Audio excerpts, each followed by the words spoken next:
உந்தன் நாமம் மகிமை பெற வேண்டும் கர்த்தாவே, உந்தன் அரசு விரைவில் வர வேண்டும் கர்த்தாவே, உந்தன் நாமம் மகிமை பெற வேண்டும் கர்த்தாவே, உந்தன் அரசு விரைவில் வர வேண்டும் கர்த்தாவே.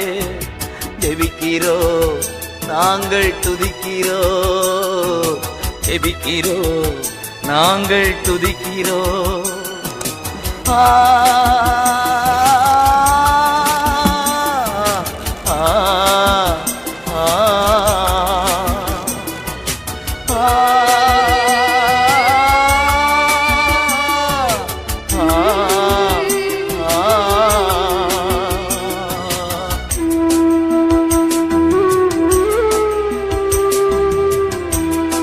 ஆண்டவரும் உலக ரட்சகருமாகிய இயேசு கிறிஸ்து நாமத்திலும் இதில் இருக்கிற அனைத்து ஊழியக்காரர்கள், இதில் பங்கெடுத்திருக்கிற ஒவ்வொருத்தருடைய சார்பில் பார்த்து கொண்டிருக்கிறவங்க ஒவ்வொருவருக்கும் அன்பின் வாழ்த்துக்களை நாங்கள் தெரிவிப்பது அதிக மகிழ்ச்சி அடைகிறோம்.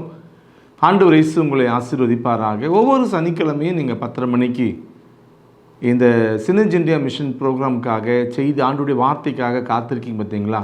உண்மையாக நீங்கள் கொடுத்து வைத்தவர்கள். ஆண்டவர் இயேசு உங்களை அளவில்லாதபடி ஆசீர்வதிப்பாராக. இன்றையுடைய செய்தியும் இன்றையுடைய ப்ரோக்ராமும் உங்களுக்கு ஆசீர்வாதமாக இருக்குன்னு சொல்லி நான் கர்த்தருக்குள்ள விசுவாசிக்கிறேன். தொடர்ந்து மத்தியில் வந்திருக்கிற ரெவரண்ட் டாக்டர் சைமன் பொன்னி அவருடைய ஆண்டுடைய வார்த்தையை அவங்க மூலமாக நம்ம கேட்க இருக்கிறோம். நற்செய்தி பணி சிந்தைகளை ஆகமங்களின் வழியாக சிந்தித்து கொண்டிருக்கிற இந்த தருணங்களில் இன்றைக்கு துவங்கி சில வாரங்கள் தீர்க்கன் எரேமியாவின் தீர்க்க தரிசன ஆகமங்கள் நின்று நாம் நற்செய்தி பணிக்கான ஆக்கத்தை, ஊக்கத்தை, நடைமுறை விடயங்களை கற்றுக்கொள்வதற்காக அமர்ந்திருக்கிறோம். ஆண்டவர் இதற்கு அருளியிருக்கிற அத்தனை கிருபைகளுக்காக நன்றி உடையவளாக இருக்கிறோம். தீர்க்கர் எரேமியாவிற்கு ஆண்டவர் அழைப்பு தந்ததாக எரேமியா தீர்க்கதரிசியின் புத்தகம் 1ஆம் அதிகாரத்தில் வாசிக்கிறோம். அதற்கு ஒரு அறிமுகமாக அவர் ஒரு இளைஞனாக இருக்கிறார். தீர்க்கர் என்றாலே முரட்டு வயதான மனிதராக நாம் உருவகப்படுத்துவோம். இவர் ஆனால் இளைஞர். தேசங்களுக்கான தீர்க்க தரிசனத்தை, வசனத்தை இளம் தீர்க்கனாக ஹெல்கியா என்கிற ஆசாரிய வகுப்பில் பிறந்து அழைப்பின் நிமித்தமாக தீர்க்கனாக பொறுப்பேற்று தேசங்களுக்கு கடவுளின் வார்த்தையை சொல்வதற்காக ஆண்டவர் அவரை ஆயத்தப்படுத்தி கொண்டு வந்திருக்கிறார். பாபிலோனுக்கு கிறிஸ்து பிறப்பதற்கு 7 நூற்றாண்டுகளுக்கு முன்பு யூத இனங்கள், அன்றைக்கு ஆண்டவரின் அருள் திட்டத்திற்காக பயன்படுத்தப்பட்ட அவருடைய இனமாகிய இஸ்ரேல் அடிமையாக போகிறது. எகிப்துக்கு யூதா சிதறடிக்கப்பட போகிறது. இப்படிப்பட்ட கடும் காலங்களை இவர் முன்னறிவிக்கிறார். அவருடைய மன கடினங்களை பொருட்படுத்தாதபடி கடவுளுடைய வார்த்தையை சொல்லுவதற்காக இவரை ஆண்டவர் பயன்படுத்தி இருக்கிறார். இவரை அழுகுரல் தீர்க்கதரிசி என்று சொல்வார்கள். அழுது கொண்டே இருக்கிறவர், மனது உருக்கம் உள்ளவர். இப்படிப்பட்ட ஒரு விளைவு வரப்போகிறதே, இவ்வளவு அநீதி இருக்கிறதே, யார் மேலே? ஆண்டுடைய பிள்ளைகள் மேலே. யூதேயாவில் மீதியாக இருக்கிற கடவுளுடைய பிள்ளைகளில் நீதி இல்லையே, அவிசுவாசம் இருக்கிறதே, அடங்காமல் இருக்கிறதே, கீழ்ப்படியாமல் இருக்கிறதே என்கிற ஒரு கூக்குரலோடு கூட அவருடைய தீர்க்க தரிசனம் அமைத்திருக்கிறது. ஆகையினால அவருடைய அழைப்பு, ஊழியம், சம்பவம், நிகழ்வு, அவருடைய தனிப்பட்ட வாழ்வில் அதற்காக வந்த விதங்கள் எல்லாவற்றிலையும் அவருடைய மனதுருக்கம், உள்ளாக அவர் நொறுங்கி போன ஒரு நிலை அவருடைய வார்த்தைகளில் இருக்கிறது. உன்னையே, ஆண்டவரின் வம்சமாகிய நீயே உன்னை உற்றுப்பார், நோக்கி பார், ஆகையினாலே ஆண்டவர் அருளுகின்ற வார்த்தையை கேள் என்று சூழ் உரைக்கிறார். தனிநபராக ஆண்டவரின் திருத்திட்டத்தை தயக்கத்தோடு ஏற்கிறார். பின்பு அவரை ஆண்டவர் அதற்காக பயிற்றுவிக்கிறார். அந்த தரிசனம் தளராதபடிக்கு எத்தனையோ பாடுகள், இன்னல்கள், தனிப்பட்ட விதத்தில் உபத்திரவங்கள் அவருக்கு வந்து அவர் உயிருக்கே பங்கம் வந்தாலும் ஒரு இம்மியும் அசையாதபடி அவருடைய தரிசனத்தில் வளர்ந்து பெருகி கடவுளின் திட்டத்தை நிறைவேற்றுகின்ற மனிதராய் இந்த தீர்க்கன் வேதாகமத்தின் எரேமியாவின் புத்தகங்களிலே நமக்கு காட்சி தருகிறார். 1 அதிகாரத்தின் 5ஆம் வசனத்தில் இது ஆரம்பிக்கிறது. ஆண்டவர் இவரை அழைக்கிறார். கர்த்தராகிய ஆண்டவரே, இதோ நான் பேச அறியேன், சிறு பிள்ளையாய் இருக்கிறேன். கர்த்தர் அவரை பார்த்து சொல்லுகிறார், சிறு பிள்ளை என்று நீ சொல்லாதே. உன்னை அனுப்புகிற எல்லாரிடத்திலும் நீ போய் நான் உனக்கு கட்டளையிடுகிறவைகளையெல்லாம் நீ பேசுவாயாக. நீ அவர்களுக்கு பயப்பட வேண்டாம், உன்னை காக்கும்படிக்கு நான் உன்னுடனே கூட இருக்கிறேன். கடவுளின் திட்டம், கடவுளுடைய பிள்ளைகளில் அவருடைய அநாதி திட்டம் எப்படி வெளிப்படுகிறது என்பதற்கு இந்த அழைப்பு வெகு அழகான மாதிரி. அதற்கு முந்தைய வசனத்தை வாசிக்கிறேன். 1:5. கர்த்தருடைய வார்த்தை எனக்கு உண்டாகி அவர், நான் உன்னை தாயின் வயிற்றில் உருவாகும் முன்னே உன்னை அறிந்தேன். நீர் கற்பத்திலிருந்து வெளிப்படும் முன்னே நான் உன்னை பரிசுத்தம் பண்ணி உன்னை ஜாதிகளுக்கு தீர்க்கதரிசியாக கட்டளையிட்டேன் என்று சொன்னார். ஆண்டவர் நம்மை நம்முடைய தேசத்தில், நம்முடைய தலைமுறையில், தேசங்களில் கடவுளின் திட்டத்திற்காக ஏற்படுத்துகிறார். அதற்காக அழைக்கிறார். அவருடைய அழைப்பு ஆய்ந்து முடியாது, அறிவிற்கு உட்பட்டு கிரகிக்க முடியாதது. உன் தாயின் கருவில் உருவாகும் முன்பு, சங்கீதத்தில் 139ஆம் அதிகாரத்தில் வாசிக்க கேட்போம், என் எலும்புகள் உருவாகும் முன்பே என்று தாவீது அதை பாடுவார். அப்படி ஆண்டவர் என் தாயின் கருவிலே கருவாக காணும் முன்பே என்னை கண்ட ஆண்டவர் எனக்கென்று ஒரு கட்டளையை வைத்திருக்கிறார். பிறக்கும் முன்பே முன் குறித்த ஆண்டவர். நல்ல தமிழில் இதை திருநிலைப்படுத்தி இருக்கிறார் சொல்வார். அபிஷேகம் பண்ணி இருக்கிறார். இதற்காக முன் குறித்து இருக்கிறார், கட்டளையிட்டு இருக்கிறார். இத்தனை அழகான ஒரு அமைப்பாக கடவுளின் அடியவர்கள் அந்த தேசத்திற்கு, அந்த காலத்திற்கு, அவர்களுடைய தலைமுறைக்கு உருவாக்கப்பட்டிருக்கிறார்கள் என்கிற பார்வையை பார்க்க வேண்டும். எரேமியாவின் வழியாக நான் அனுப்புகிறேன், நான் சொல்லுகிறேன், நான் கட்டளையிடுகிறேன், அதை போய் நீ செய்ய நான் உன்னோடு இருக்கிறேன்.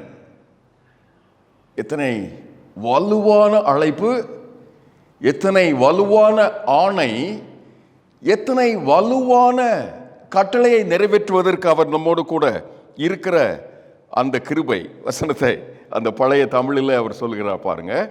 அப்படி நீ செய்யும்போது உனக்கு அரணான பட்டணமாய், இரும்பு தூணாய், அஞ்சாதிருப்பதற்காக வெண்கல அலங்கமாய் என்று வேதவசனம் கூறுகிறது.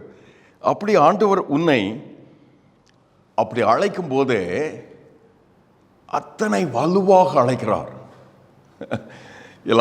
நாம் எல்லாரும் ஊழியத்திற்காக எதையாவது ஒரு சின்ன காரியத்தில் கீழ்ப்படியும் என்று நினைக்கும் போது நடுநடுங்குறோம் இல்லையா? இப்படி ஆகுமோ, அப்படி ஆகுமோ, அப்படி நடந்துருமோ, இப்படி நடந்துருமோ, இதுக்கு போய் வாக்கு பண்ணிட்டா அக்கடான்னு நம்ம இருந்துட்டு போயிடலாமே என்றெல்லாம் நினைக்கிற அந்த நேரத்தில் ஆண்டோட வசனம் சொல்லுகிறது, இது அது என்று சாக்கு சொல்லாதே, சிறு பையன் என்று சொல்லாதே, பேச தெரியாது என்று சொல்லாதே, பயமாக இருக்கிறது என்று சொல்லாதே.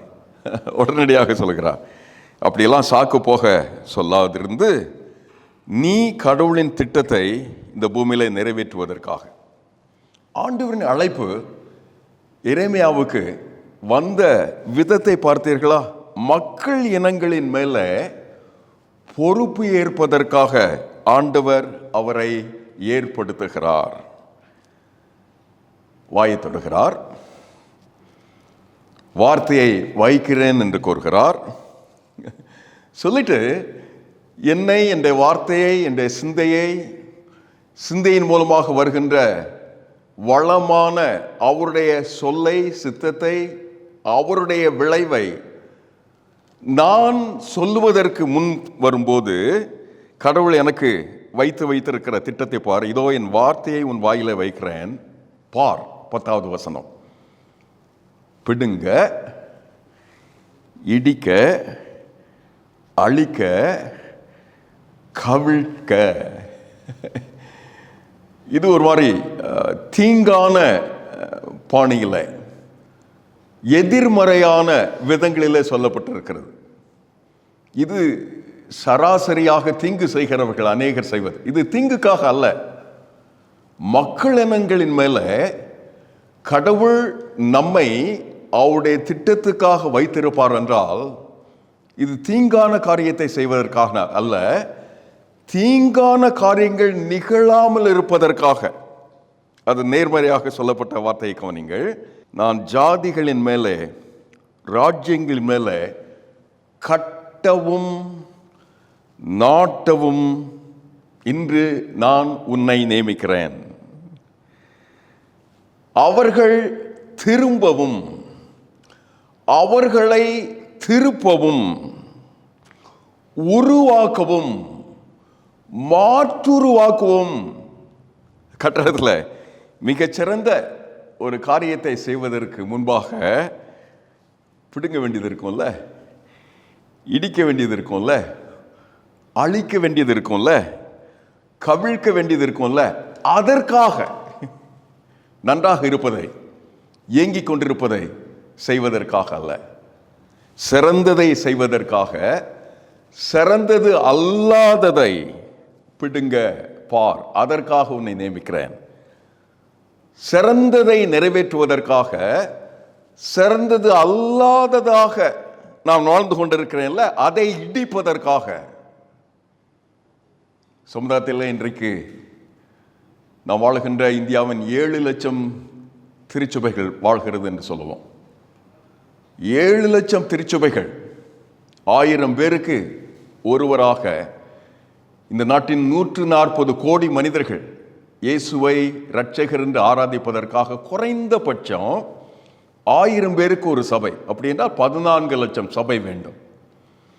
7 லட்சம் சபை 14 லட்சம் சபையாக வளர வேண்டும். அப்போ ஒரு சபை இன்னொரு சபையை கட்டி கொடுக்க வேண்டும். அந்த இனத்தின் மத்தியில், அந்த ராஜ்யத்தில், அந்த மொழியில் அவர்களுக்கு முக்கியத்துவம் தந்து அவர்களை நிறுத்தி உருவாக்க வேண்டும். பார், அதற்காக இப்படியெல்லாம் பேசும்போது அநேகர் இதைத்தான் பேசுவாங்க. ஊழியம்னா, வசனம்னா, மிஷனரி பணினா, நற்செய்தி பணினா அக்கடான்னு போக வேண்டாமா? வந்தோமா, காணிக்க போட்டோமா, போனோமான்னு இருக்கணுமா, இல்லை இப்படி பேசிக்கொண்டே இருக்கணுமா என்று பேசுவாங்க. ஏன்? பெயரளவு கிறிஸ்தவம். கிறிஸ்தவத்தின் மிக முக்கியமான இந்திய தேசத்தின் எதிரி உலகெங்கும் ஆய்வுகள் சொல்லுவது போல இந்தியாவிலேயும் பெயர் அளவு கிறிஸ்தவம். நான் உண்டு, என் வேலை உண்டு, என்னை அவர் ஆசீர்வதித்தார் பாருங்க, அது உண்டு, நான் எனக்கு, என் பிள்ளைகளுக்கு, என்னுடைய இனத்துக்கு, என்னுடைய சொந்தத்துக்கு, என்னுடைய எதிர்காலத்துக்கு என்று வாழ்கிற வாழ்க்கை என்று இருக்கிறது பாருங்க, அது போதும். அதிலிருந்து ஆண்டவர் நம்மை பிடுங்க, இடிக்க, அழிக்க, சில நேரங்களில் கவிழ்க்க. எரேமியாவை போல இளைஞர்களை சபை நடுவே, ஊழியங்களின் நடுவே, தெருவில், கடவுளின் திட்டத்தில் மனித கடவுளின் கருவியாக மனித கருவிகளை ஆண்டவர் தேடுகிறார். அவர்கள் என்ன செய்வாங்களாம்? கட்டுவார்கள், நாட்டுவார்கள், திரும்புவார்கள், திருப்புவார்கள், மாற்றுருவாக்கம் தருவார்கள், மறு உருவாக்குதல் தருவார்கள். நான் இந்த பதிவை செய்து கொண்டிருக்கும் போது இந்த பட்டணத்துக்கு வந்த 50-40 ஆண்டுகளுக்கு முன்பாக நிகழ்ந்த நிகழ்வு என் மனதில் வருகிறது. கேரம் போர்டு ஆடுவாங்க. சபைக்கு போயிட்டு வந்து நல்லா எண்ணெய் தேய்த்து குளித்திருப்பாங்க. அன்றைக்கு காலையில் சபைக்கு போகும் முன்பாவது நல்ல மட்டன் வீட்டுக்கு வாங்கி கொடுத்துருப்பாங்க. சபைக்கு செய்து நிறைவேற்ற வேண்டிய பணிகளை செய்து காணிக்க போட்டு வீட்டுக்கு வந்துட்டு கேரம் போர்டு ஆடுவாங்க. ரொம்ப பெரிய கூட்டமாக இருப்பதனால் பிறகு சீட்டு ஆடுவாங்க. பெருங்கூட்டமாக இருக்கும். மத்தியானம் நல்லா கொழுத்த சாப்பாடாக இருக்கும். கொக்கோ கோலா, பெப்சி கோலா வந்து இறங்கி இருக்கும். அதை குடித்து கொண்டு மட்டன் கறி சாப்பிட்டு மத்தியானம் தூங்கி எழும்பணும். அதுதான் முக்கியமான வேலையாக இருக்கும். இவைகளில் நின்று அவர்களை பிடுங்க, இடிக்க, அழிக்க, கவிழ்க்க மிஷனரி சிந்தை அந்த பட்டணத்துக்கு வந்தது, வீதிக்கு வந்தது, சபைக்கு வந்தது, இல்லங்கள் தோறும் சென்றது. அதன் விளைவாய் கடவுள் அவர்களுக்கு தரிசனம் தந்தார். வாதுமை கிளையை காண்பித்தார். வாய் வடக்கே இருந்து சிந்துகிற ஒரு பாத்திரத்தை காண்பித்தார். தீங்கு குடிகளுக்கு வருகிறது என்பதை காண்பித்தார். துடி துடிப்போடு அவர்கள் இல்லங்கள், அவருடைய வாகனங்கள், கடைகள், ஆசைகள், அபிலாசைகள், பிள்ளைகள், பிள்ளைகளின் பிள்ளைகள், மனைவிமார், மாமியார், மாமனார், அப்பா, அம்மா எல்லாருமாக இணைந்து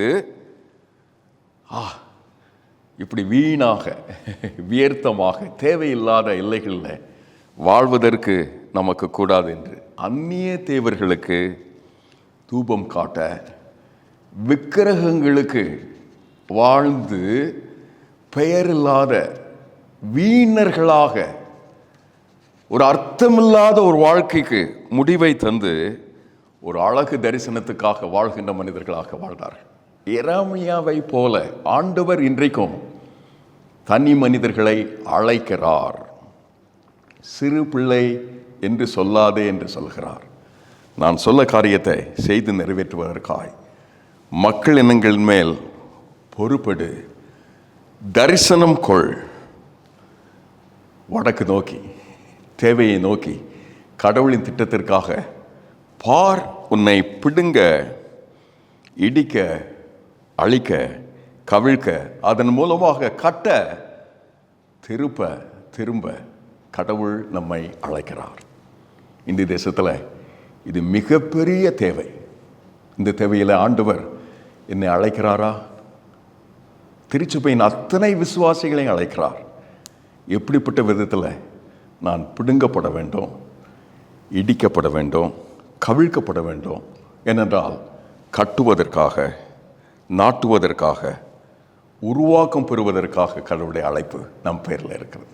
ஆண்டவர் அந்த கிருபையை நமக்கு இதை போலத்தொரு காலத்துக்காக சபையில், ஊழியத்தில், தேசத்தில், நம்முடைய தலைமுறையிலே தேசமெங்கும் இருக்கிற எல்லைகளுக்கு எடுத்து செல்ல அருள் தருவாராக.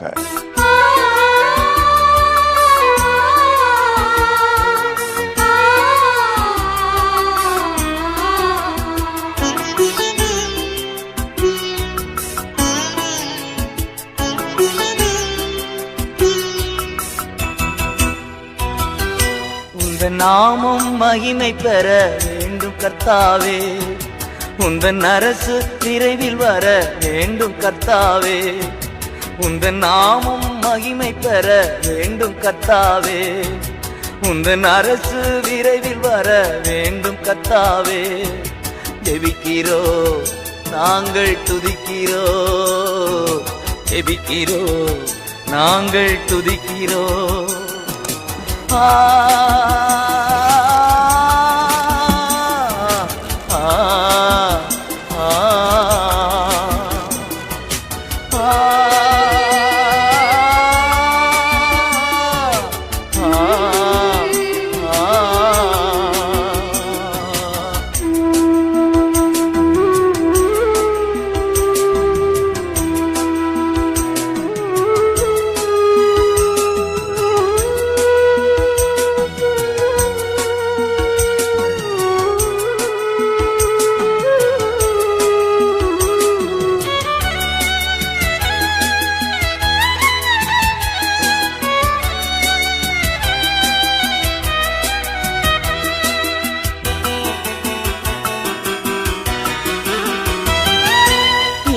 இந்தியா இரட்சகரை அறிய வேண்டுமே, இந்தியா இரட்சகரை அறிய வேண்டுமே, இருளில் உள்ளோர் வெளிச்சத்தையே காண வேண்டுமே, இருளில் உள்ளோர் வெளிச்சத்தையே காண வேண்டுமே.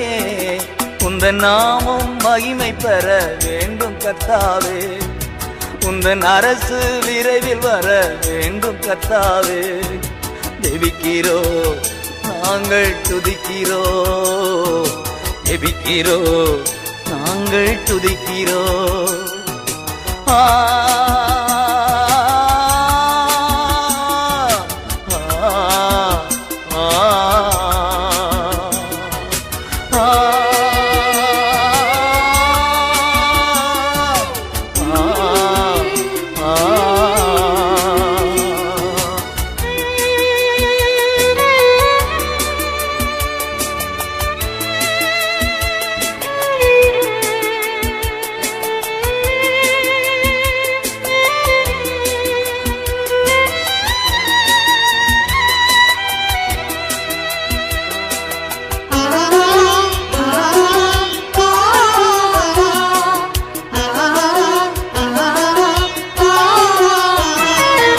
சாத்தான் கோட்டை தகர்ந்து விழ வேண்டுமே, சாத்தான் கோட்டை தகர்ந்து விழ வேண்டுமே, சாபம் நீங்கி சமாதானம் வரணுமே, சாபம் நீங்கி சமாதானம் வரணுமே.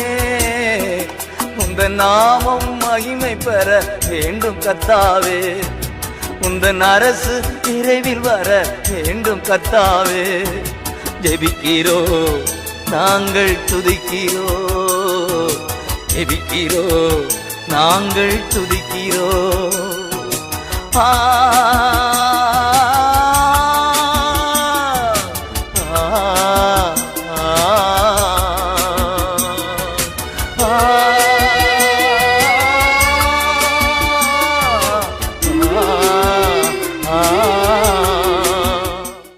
அன்பான தேவனுடைய பிள்ளைகளே, இந்த நாளிலும் ஆண்டுடைய வார்த்தை நீங்கள் கேட்டீங்க, உங்களுக்கு உண்மையாக பிரயோஜனமாக இருந்திருக்குன்னு சொல்லி நாங்கள் கர்த்தருக்குள்ளே விசுவாசிக்கிறோம். தொடர்ந்து ஒரு பாடலை நீங்கள் கேட்டீங்க, உண்மையாகவே ஒரு அர்த்தமுள்ள ஒரு பாடல். எனவே அன்பான தேவனுடைய பிள்ளைகளே, நமக்கு ஆண்டவர் கொடுத்திருக்க இந்த கிருபை நாட்களில் நம்ம பெற்ற இன்பத்தை, நம்ம பெற்ற ஆசீர்வாதத்தை பிறருக்காக நம்ம பகிர்ந்தளிக்கும்படியாக அன்பாக அழைக்கிறார். ஆசீர்வதிக்கப்பட்ட நீங்கள் ஆசீர்வாதத்தின் வாய்க்காலாக மாறணும்னு சொல்லி ஆண்டவர் இயேசு விரும்புகிறார். அதுதான் இந்த சினர்ஜி இந்தியா மிஷன் ஊழியமானது செய்து கொண்டிருக்கிறோம். அதில் தான் நீங்கள் ஆசீர்வாதத்தின் வாய்க்காலாக மாறணும்னு சொல்லி உங்களை அன்பாக நாங்கள் அழைக்கிறோம். அப்படி நீங்கள் மாறும்போது சினர்ஜி இந்தியா இந்த மிஷன் ஊழியமானது இன்னும் வளரும், இன்னும் அறியப்படாத மக்கள் மத்தியில் ஆண்டவருடைய வார்த்தையை கொண்டு செல்வதற்கு ஏதுவாக இருக்கும். எனவே நீங்கள் ஜெபிக்கிறவர்களாய், கொடுக்கிறவர்களாய், உழைக்கிறவர்களாய் நீங்கள் எங்களோடு கூட தோள் கொடுக்க உங்களை அன்பாய் அழைக்கிறோம். ஆண்டவர் இயேசு உங்களை அளவில்லாதபடி ஆசீர்வதிப்பாராக. இந்த கிருபை நாட்களை உணர்ந்து வாழும்போது அநேகருக்கு ஆசீர்வாதமாக நீங்களும் நானும் விளங்குவதற்கு அது ஏதுவாக இருக்கும். கர்த்தர் உங்களின் குடும்பத்தையும் தொழிலையும் அளவில்லாதபடி ஆசீர்வதிப்பா. நீங்கள் நல்லா இருப்பீங்க, ஒரு நன்மையும் குறையப்படாது. இந்த சினர்ஜி இந்தியா மிஷன் ஊழியத்தை தாங்க நீங்கள் விரும்பினால், எங்களோடு கூட தொடர்புள்ள விரும்பினால் ஸ்க்ரீனில் தெரிவிக்கிற நம்பருக்கு கால் பண்ணுங்கள். நீங்கள் காணிக்கை அனுப்பி தந்தால் நீங்கள் அக்கௌண்ட் நம்பருக்கு அனுப்பலாம். அப்படி அனுப்பும்போது அதோடைய ஸ்க்ரீன்ஷாட், அதோடைய டீட்டெயிலை அந்த ஃபோன் நம்பரில் நீங்கள் தெரிவிப்பீர்கள் என்றால் உங்களுக்கு நாங்கள் ரிசிப்ட் அனுப்புவதற்கு ஏதுவாக இருக்கும். எனவே கர்த்தர் உங்களை ஆசீர்வதிப்பார். தொடர் மத்தியில் வந்திருக்கிற ஆயர்கள் ஜெபித்து ஆசீர்வாதம் கூறுவார்களாக. எங்கள் பரிசுத்தமுள்ள பரம தகப்பனே, உம்முடைய மகத்தான கிருபையை எரேமியாவின் எச்சரிப்பின் வார்த்தைகளாய் உம்முடைய கிருபையை கொண்டு நடுக்கத்தோடு பயத்தோடு கற்று தேறுவதற்கு தந்த இந்த அழகான தருணத்துக்காக நன்றி. மக்கள் இனம் இனமாக, திரள் திரளாக, ஜனம் ஜனமாக, எங்கள் நாட்டிலே கோடி கோடியாக இன்னும் இந்த ஆண்டுகளில் வந்து இவரின் தெய்வம், இவர்களின் ஜனம் என்று சொல்லப்படுவதற்காக ஏங்கும் தருணத்தில் நாங்கள் மனம் திரும்புவதற்காக காத்திருக்கிறோம்ப்பா. எங்களுக்கு உம்முடைய நீதியை, உம்முடைய உத்தமத்தை காண்பித்து கீழ்ப்படிய இணங்க கிருபை தர வேண்டும் என்று ஜெபிக்கிறோம். உம்முடைய சத்தம் கேட்க, உம்முடைய சித்தம் செய்ய எங்களுக்கு அருள் தாரும். இயேசுவின் நாமத்தில் தாழ்மையாக ஜெபிக்கிறோம் நல்ல பிதாவே. தேவனுடைய இரக்கமுள்ள கிருபைக்கு பராமரிப்புக்கு உங்களை ஒப்புக் கொடுக்கிறோம். கர்த்தர் உங்களை ஆசீர்வதித்து காக்க கடவர். கர்த்தர் தம்முடைய திருமுக பிரகாசத்தை உங்கள் மேல் வீச செய்து உங்கள் மேல் எப்போதும் இரக்கம் செய்ய கடவர். நம்முடைய கர்த்தராகிய இயேசு கிறிஸ்துவின் கிருபை, பிதாவாகிய தேவனுடைய அன்பு, தூய ஆவியானவரின் விலகாத அந்யோன்யம், அந்த சகல பாக்கியம் உங்களோடு, உங்களுடைய தேவைகளோடு, உங்களுடைய எல்லைகளில் இருக்கிற உங்களுடைய அசாத்திய கிருபைகளோடு கீழ்ப்படிய, இணங்க, வழி நடத்தப்பட ஆண்டவரின் கிருபை கொண்டு உங்களை ஆசீர்வதிக்கிறோம். இயேசுவின் நாமத்தில் தாழ்மையாக ஜெபிக்கிறோம் நல்ல பிதாவே.